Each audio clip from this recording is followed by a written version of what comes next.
हमारे इस audio book की सफलता इस बात पर निर्भर करती है कि आप अपने आप को कल्पनाशील गतिविधियों और सवालों की मदद से सीखने और सीखने के दौरान अपने अनुभवों पर विचार करने का कितना अवसर देते हैं।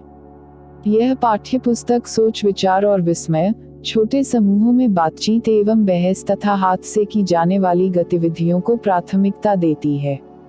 पाठ्यपुस्तक के अंत में कुछ सवाल हैं जिसका जवाब आपको इस ऑडियो बुक में ही मिलेगा, अतः आपसे अनुरोध है कि प्रस्तुत अध्याय को एकाग्रचित मन से सुनें ताकि आप सवालों के सही जवाब दे सकें। तो आइए अब शुरू करते हैं 5वां अध्याय, राज्य, राजा और एक प्राचीन गणराज्य।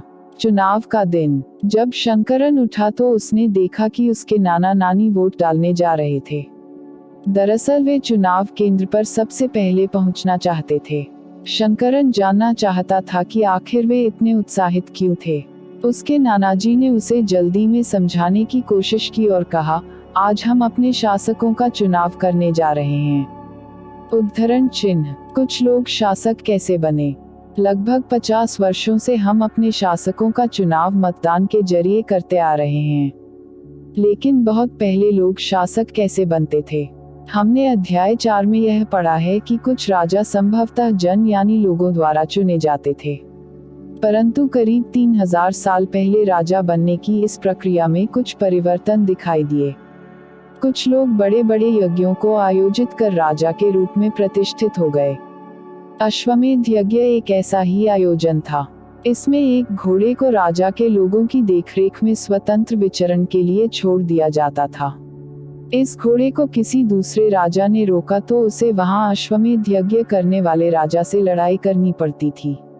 अगर उन्होंने घोड़े को जाने दिया तो इसका मतलब यह होता था कि अश्वमेध यज्ञ करने वाला राजा उनसे ज्यादा शक्तिशाली था। इसके बाद उन राजाओं को यज्ञ में आमंत्रित किया जाता था। यह यज्ञ विशिष्ट पुरोहितों द्वारा संपन्न किया जाता था। इसके लिए उन्हें उपहारों से सम्मानित किया जाता था।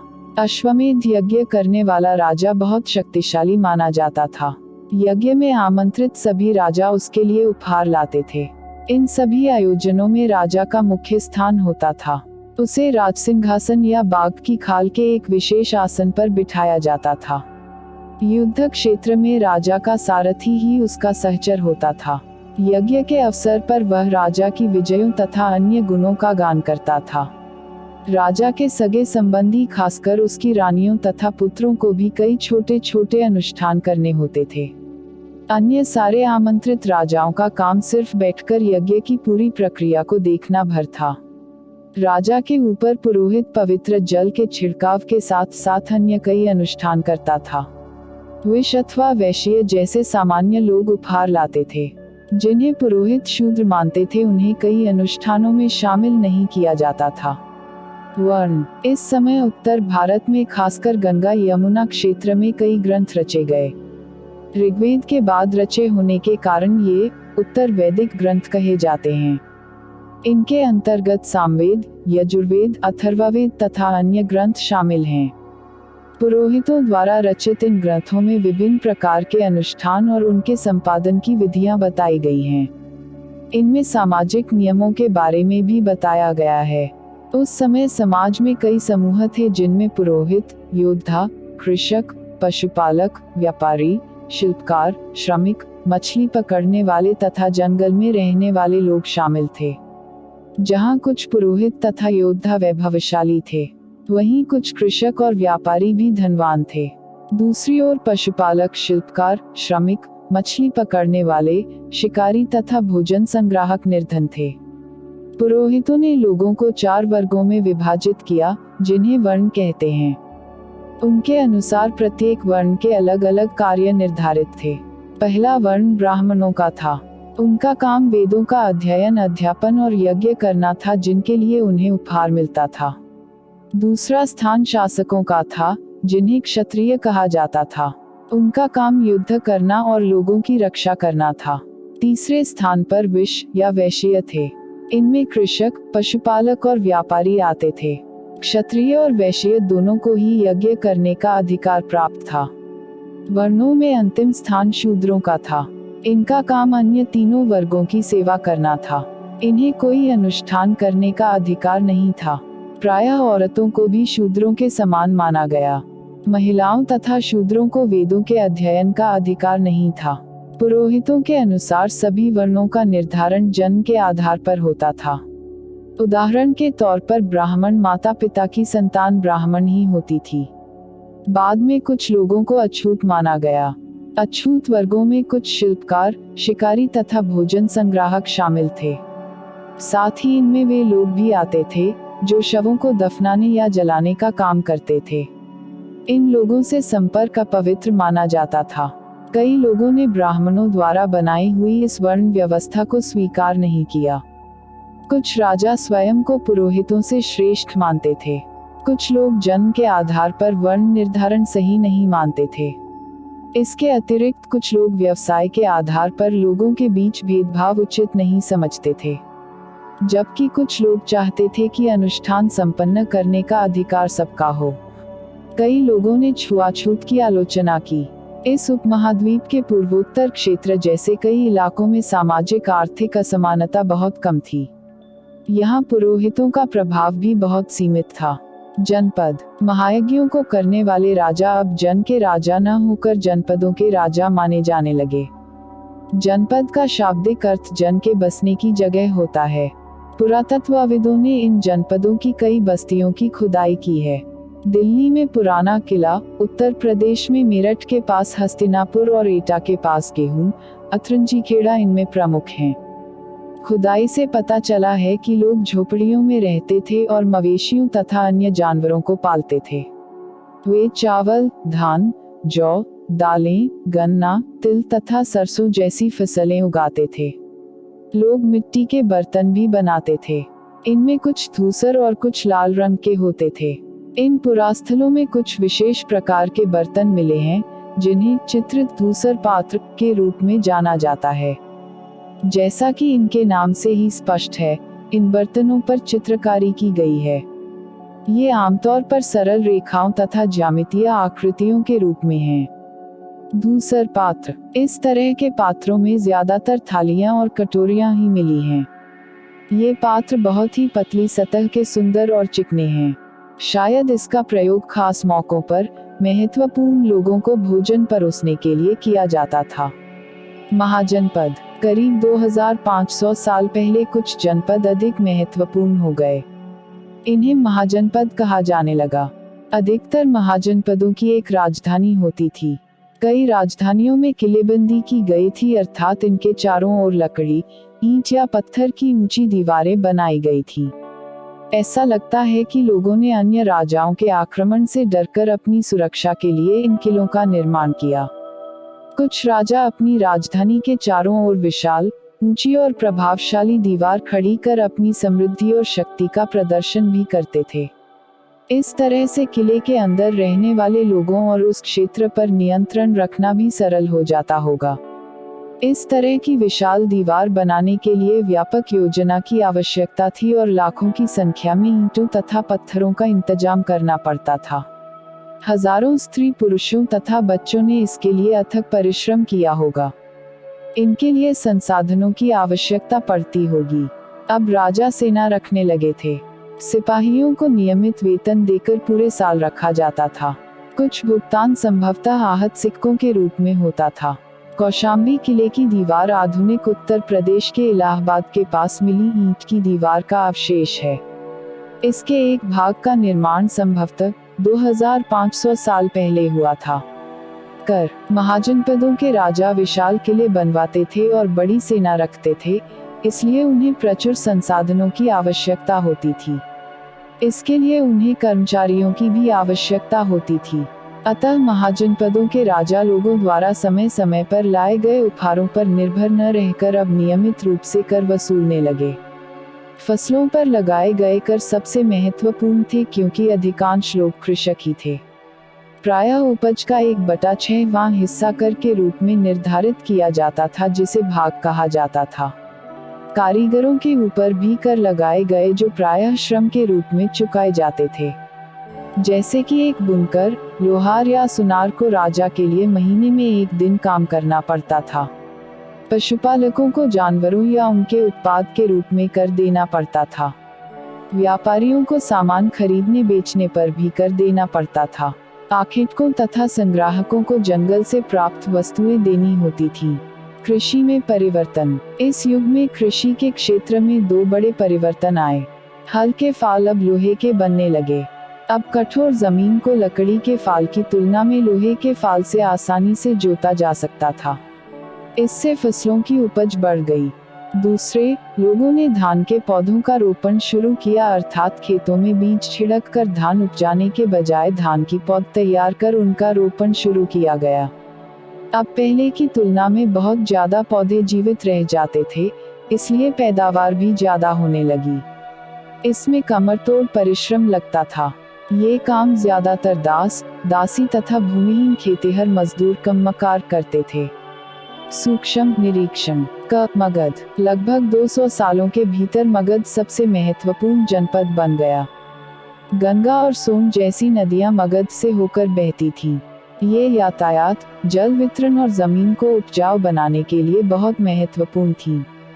मगध का एक हिस्सा जंगलों से भरा था। इन जंगलों में रहने वाले हाथियों को पकड़कर और उन्हें प्रशिक्षित कर सेना के काम में लगाया जाता था। यही नहीं, जंगलों से घर, गाड़ियां तथा रथ बनाने के लिए लकड़ी मिलती थी। इसके अलावा इस क्षेत्र में लौह अयस्क की खदानें हैं। मजबूत औजार और हथियार बनाने के लिए ये बहुत उपयोगी थे। मगध में दो बहुत ही शक्तिशाली शासक बिंबिसार तथा अजातशत्रु हुए। अन्य जनपदों को जीतने के लिए ये हर संभव साधन अपनाते थे। महापद्मनंद एक और महत्वपूर्ण शासक थे। उन्होंने अपने नियंत्रण का क्षेत्र इस उपमहाद्वीप के उत्तर पश्चिमी भाग तक फैला लिया था। बिहार में राजगृह, जो आधुनिक राजगीर है, कई सालों तक मगध की राजधानी बनी रही। बाद में पाटलिपुत्र या आज का पटना को राजधानी बनाया गया। 2300 साल से भी पहले की बात है। मैसेडोनिया का राजा सिकंदर विश्व विजय करना चाहता था। पूरी तरह सफल न होने पर भी वह मिस्र और पश्चिमी एशिया के कुछ राज्यों को जीतता हुआ भारतीय उपमहाद्वीप में व्यास नदी के किनारे तक पहुंच गया। जब उसने मगध की ओर कूच करना चाहा, तो उसके सिपाहियों ने इनकार कर दिया। वे इस बात से भयभीत थे कि भारत के शासकों के पास पैदल, रथ और हाथियों की बहुत बड़ी सेना थी। वज्जी। जैसा कि तुमने ऊपर पढ़ा, मगध एक शक्तिशाली राज्य बन गया था। उसके नजदीक ही वज्जी राज्य था, जिसकी राजधानी वैशाली, आज का बिहार थी। यहाँ एक अलग किस्म की शासन व्यवस्था थी जिसे गण या संघ कहते थे। गण या संघ में कई शासक होते थे। कभी कभी लोग एक साथ शासन करते थे, जिसमें से प्रत्येक व्यक्ति राजा कहलाता था। ये सभी राजा विभिन्न अनुष्ठानों को एक साथ संपन्न करते थे। सभाओं में बैठकर ये बातचीत, बहस और वाद विवाद के जरिए तय करते थे कि क्या करना है और किस तरह करना है। शत्रुओं के आक्रमण से निपटने के लिए वे मिलकर चर्चाएं करते थे। स्त्रियां, दास तथा कम्मकार इन सभाओं में हिस्सा नहीं ले सकते थे। बुद्ध तथा महावीर दोनों ही गण या संघ से संबंधित थे। बौद्ध साहित्य में संत के जीवन का बहुत ही सजीव वर्णन मिलता है। कई शक्तिशाली राजा इन संघों को जीतना चाहते थे। इसके बावजूद उनका राज्य अब से लगभग 1500 साल पहले तक चलता रहा। उसके बाद गुप्त शासकों ने गण और संघ पर विजय प्राप्त कर उन्हें अपने राज्य में शामिल कर लिया। वज्जी संघ का यह वर्णन दिग्ग निकाय से लिया गया है। दिग्ग निकाय एक प्रसिद्ध बौद्ध ग्रंथ है, जिसमें बुद्ध के कई व्याख्यान दिए गए हैं। इन्हें करीब 2300 साल पहले लिखा गया था। अजातशत्रु और वज्जी संघ। अजातशत्रु वज्जी संघ पर आक्रमण करना चाहते थे। उन्होंने अपने मंत्री विस्कार को बुद्ध के पास सलाह के लिए भेजा। बुद्ध ने उनसे पूछा कि क्या वज्जी सभाएं नियमित रूप से होती हैं तथा उनमें सभी सदस्य उपस्थित होते हैं। जब उन्हें पता चला कि ऐसा होता है, उन्होंने कहा कि वज्रवासी तब तक उन्नति करते रहेंगे जब तक वे पूर्ण और नियमित सभाएं करते रहेंगे, आपस में मिलजुल कर काम करते रहेंगे, पारंपरिक नियमों का पालन करते रहेंगे, बड़ों का सम्मान, समर्थन और उनकी बातों पर ध्यान देते रहेंगे। वज्जी महिलाओं के साथ जोर जबरदस्ती नहीं करेंगे और उन्हें बंधक नहीं बनाएंगे। शहरों तथा गांवों में चैत्यों का रखरखाव करेंगे। विभिन्न मतावलंबी संतों का सम्मान करेंगे और उनके आने या जाने पर कोई रोक नहीं लगाएंगे। वज्जी संघ अन्य महाजनपदों से कैसे भिन्न था? कम से कम 3 अंतर बताओ। गण शब्द का प्रयोग कई सदस्यों वाले समूह के लिए किया जाता है। संघ अर्थात संगठन या सभा। अन्यत्र लगभग 2500 साल पहले एथेंस के लोगों ने एक शासन व्यवस्था की स्थापना की, जिसे प्रजातंत्र या गणतंत्र कहते हैं। यह व्यवस्था लगभग 200 सालों तक चली। इसमें 30 साल से ऊपर के उन सभी पुरुषों को पूर्ण नागरिकता प्राप्त थी जो दास नहीं थे। वहाँ एक सभा थी जो महत्वपूर्ण विषयों पर निर्णय लेने के लिए साल भर में कम से कम 40 बार बुलाई जाती थी। इस सभा में सभी नागरिक भाग ले सकते थे। शासन के कई पदों पर नियुक्तियां लॉटरियों द्वारा की जाती थीं। सभी नागरिकों को सेना और नौसेना में अपनी सेवाएं देनी होती थी। औरतों को नागरिक का दर्जा नहीं मिलता था। व्यापारियों तथा शिल्पकारों के रूप में एथेंस में रहने और काम करने वाले बहुत से विदेशियों को भी नागरिक अधिकार नहीं मिले थे। एथेंस में खदानों, खेतों, घरों और कार्यशालाओं में काम कर रहे दासों को भी नागरिक अधिकार नहीं मिले थे। कल्पना करो, वैशाली के उस सभागार में तुम अंदर झांक रहे हो जहां मगध के राजाओं द्वारा आक्रमण का सामना करने के विषयों पर चर्चा की जा रही है। तुमने क्या सुना? कुछ महत्वपूर्ण तिथियां। नए शासक लगभग 3000 साल पहले। महाजनपद लगभग 3000 साल पहले। सिकंदर का आक्रमण तथा दिग् निकाय का लेखन लगभग 2300 साल पहले। गण या संघ राज्यों का अंत लगभग 1500 साल पहले। इसी के साथ 11 अध्याय वाली प्रस्तुत पुस्तक का 5वां अध्याय यहाँ समाप्त हुआ। आपने कितना सीखा, यह जानने के दिए गए सवालों का आपको उत्तर देना है, जिसके माध्यम से आपको दोबारा रिवीजन करने में मदद मिलेगी। आओ याद करें। पहला सवाल, सही या गलत बताओ। क, अश्वमेध के घोड़े को अपने राज्य से गुजरने की छूट देने वाले राजाओं को यज्ञ में आमंत्रित किया जाता था। ख, राजा के ऊपर सारथी पवित्र जल का छिड़काव करता था। ग, पुरातत्वविदों को जनपदों की बस्तियों में महल मिले हैं। बुक। घ, चित्रित धूसर पात्रों में अनाज रखा जाता था। ड, महाजनपदों में बहुत से नगर किलाबंद थे। तीसरा सवाल, समाज के वे कौन से समूह थे जो गणों की सभाओं में हिस्सा नहीं ले सकते थे? आओ चर्चा करें। पहला सवाल, महाजनपद के राजाओं ने किले क्यों बनवाए? दूसरा सवाल, आज के शासकों के चुनाव की प्रक्रिया जनपदों के चुनाव से किस तरह भिन्न थी? आओ करके देखें। तीसरा सवाल, क्या तुम्हारे राज्य में प्राचीन जनपद थे? अगर हाँ, तो उनके नाम लिखो। अगर नहीं, तो अपने राज्य के सबसे नजदीक पड़ने वाले जनपदों के नाम बताओ। पांचवा सवाल, प्रश्न 3 के उत्तर में बताए गए समूहों में किन किन को आज मतदान का अधिकार प्राप्त है? उम्मीद करते हैं आपने प्रस्तुत अध्याय को ध्यानपूर्वक सुना और सवालों के सही जवाब भी दे दिए। अगर आप किसी सवाल का जवाब नहीं दे पाए तो अध्याय को फिर से सुनिए, जिससे आप इस अध्याय के संपूर्ण सवालों का जवाब दे सकें। अगर हमारी ये ऑडियो बुक आपको लाभप्रद लगे तो आप इस ऑडियो को उन्हें भी शेयर करें जिसको इसकी जरूरत है, जिससे वो भी इसका लाभ ले सकें। अब हम आपसे मिलेंगे इसी पाठ्यपुस्तक के 6वें अध्याय में, जिसका नाम है नए प्रश्न नए विचार। तब तक के लिए खुश रहिए, मस्त रहिए और खूब मन लगाकर पढ़ाई कीजिए। जय हिंद, जय भारत।